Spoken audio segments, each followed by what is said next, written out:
कि पारपुटाई तो होगी भी होगी, लेकिन जी जी ये है कि आगे आने वाले सीज़न में भी पारपुटाई का लोगों को इन्फॉर्मेशन चाहिए होती है, तो हम स्टार्ट करेंगे पारपुटाई से। जी जी कि साजी पारपुटाई से पहले जो है वो लोग बड़ा सवाल पूछ रहे हैं कि इससे पहले कोई कह रहा डिवर्मिंग करवानी चाहिए, कोई कह रहा कि पर खींचने के बाद डिवर्मिंग करवानी चाहिए। ज़रा इस बात को क्लियर करें कि इसमें क्या करना चाहिए, कि 8 दिन पहले 10 दिन पहले क्या करना चाहिए पारपुटाई से। जी जी मैं दोस्तों से गुजारिश करता हूँ कि देखें, डिवर्मिंग बहुत ज़रूरी है। उसकी वजह ये है कि आप कभी देखें ना तो कुछ पिक्चर्स मिलती हैं, नेट पे भी मिल जाती हैं, कबूतर के जिस समय बहुत ज़्यादा कीड़े जिसे मुलापो वगैरह कहते हैं वो पैदा हो जाते हैं। अच्छा। उनके पैदा होने से कबूतर काफ़ी कमज़ोर हो जाता है, वो कबूतर के लिए बड़े मसले मसाइल बनते हैं। ये बहुत ज़रूरी है, ये यानी कि लाजमी जुज़ है कबूतर, डॉक्टरी की तरह है।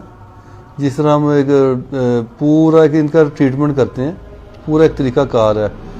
उसमें पुटाई से पहले या पुटाई का सीज़न नहीं भी है तब भी जो आपके कबूतर ब्रीडिंग वाले हैं या उड़ने वाले हैं, उनके लिए बहुत ज़रूरी है आप ना एक मंथली एक रिकॉर्ड रखें अपने पास, जिसमें जैसे फ़र्ज़ करें दे सकते हैं, यानी ऑक्साफेक्स दे सकते हैं। जी जी। और भी बहुत सी मेडिसिन है, जेंटल भी इस्तेमाल करते हैं जो आम मेडिकल स्टोर से मिल जाती है।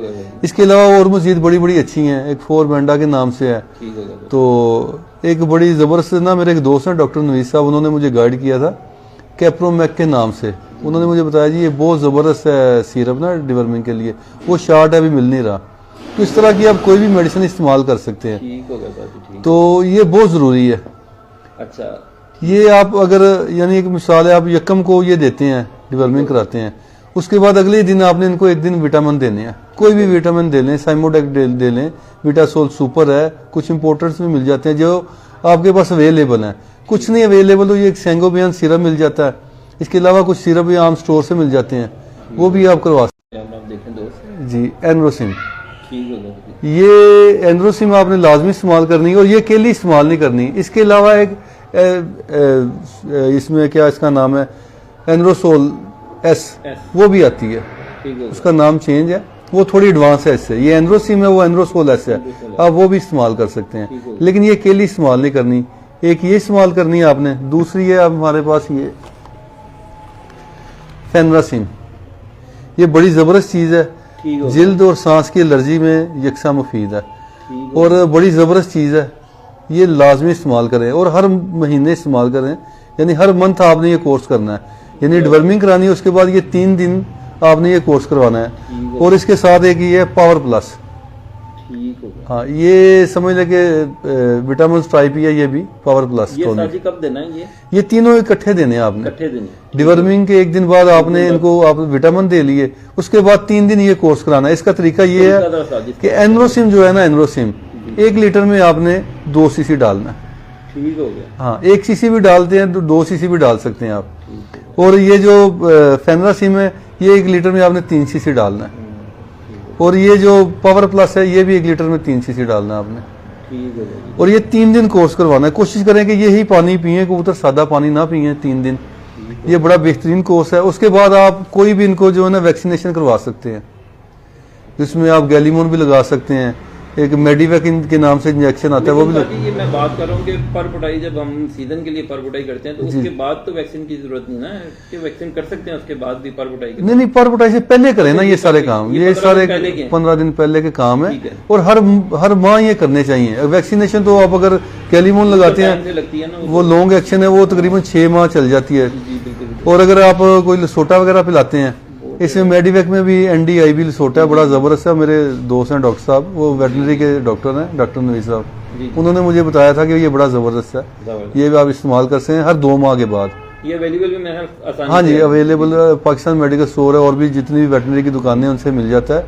तो ये आप इस्तेमाल कर सकते हैं, ये बड़ा अहम है, क्योंकि वैक्सीनेशन बहुत ज़रूरी है। अब जितनी यानी कि माहौल के हिसाब से जितनी बीमारियां बढ़ गई हैं, उसके लिए ये सारे तदाबीर हमें करनी चाहिए। ठीक है। अच्छा दादी, आगे जो है ना परों पे एक और बात क्लियर करते जाएं कि लोग कहते हैं कि पर ना एक साथ नहीं कबूतर के खींचने चाहिए, पहले 10 बाहर वाले खींच लें, फिर जब वो आ जाए तो बगले खींच ले, दुम खींच ले। तो क्या ये ठीक है कि सारा कबूतर एक दफ़ा खींच लें? नहीं, देखें जी अपना अपना तरीका है, लेकिन मेरे ख्याल में तो सारा कबूतर हम तो इकट्ठा खींच देते हैं। आपकी पर भी बगलें भी दुम भी इकट्ठी खींच देते हैं। कबूतर को एक मरतबा जो पेन वगैरह होती है, दर्द होती है, एक मरतबा ही होती है।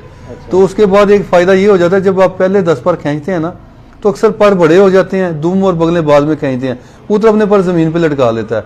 वो जो बाहर वाले बड़े पर हैं ना आगे से खराब हो जाते हैं और वो जमीन पे लग लग के उन पे खराबी आ जाती है। तो मेरे ख्याल में इकट्ठे उसके पर खींचना ज्यादा बेहतर है, बजाय कि आप पहले 10 पर खींचे फिर बगले दुम खींचे। उससे ज्यादा बेहतर ये है कि आप इकट्ठा ही कबूतर की हाँ जी एक साथ ही पर बुटाई करें। अच्छा साजी, पर बुटाई के बाद कुछ दाने में कोई चेंजिंग लाना चाहिए कि दाना जो रेगुलर डाल रहे हैं हम वही डालना चाहिए? देखिए पता क्या थोड़ा सा चेंज करना चाहिए। अच्छा। अक्सर पर बुटाई होती है हमारी सर्दी में। ठीक हो गया। क्योंकि काफी लोग साजी में सवाल पूरा कर, काफी लोग कहते हैं कि जी वो बोरे डाल लें या कोई सरसों ज्यादा इस्तेमाल कर लें, कोई इस तरह की जी मैं जी ये बिल्कुल मैं वही उसी बात पे आने लगा था। मेन चीज आपकी पहले दाना है। दाने में आप जो है ना गंदम डालें, बाजरा, चने, इसमें आप सरसों ऐड कर लें। अगर सनफ्लावर सूरजमुखी खाते हैं तो वो बहुत ज़बरदस्त चीज़ है, कबूतर के लिए बड़ी फ़ायदेमंद है, वो इसमें इस्तेमाल कर लें।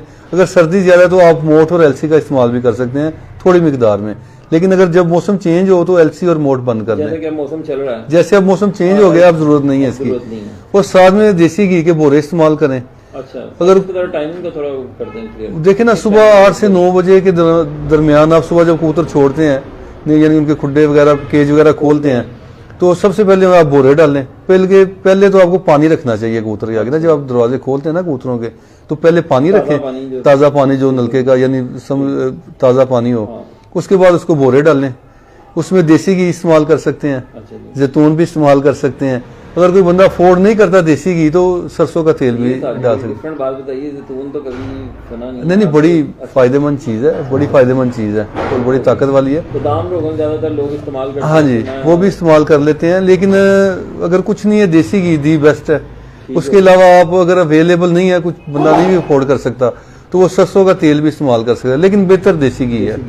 देसी घी वो उसमें बोरे डाले मुनासिब मिकदार में, यानी समझ लगे एक कबूतर 10 से 15 बोरे खाए, इससे ज्यादा नहीं, क्योंकि वो खा के हजम करे।